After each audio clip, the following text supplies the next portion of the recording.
arestado ng Dasmariñas City Police Station ang isang regional most wanted person sa isinugwang operasyon sa Dasmariñas, Cavite.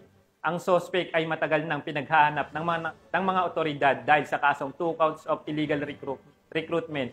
Ang kabuuan ng balita ay hatid ni Patrolwoman Richelle May Urbano.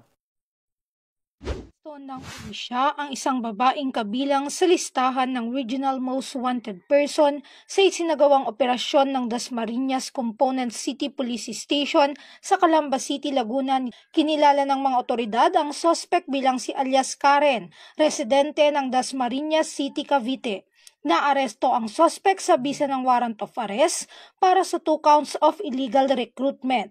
Samantala, sa isang pahayag, sinabi ni Police Colonel Ariel R. Red, Acting Provincial Director ng Cavite Police Provincial Office, na ang matagumpay na operasyon ay patunay ng walang humpay na dedikasyon ng kapulisan sa pagtugis sa mga wanted na individual. Mula dito sa PRO Calabarzon, ako ang inyong Police News Network Correspondent, Patrolwoman Rizal May Urbano, alagad ng batas, tagataguyod ng balitang pulis.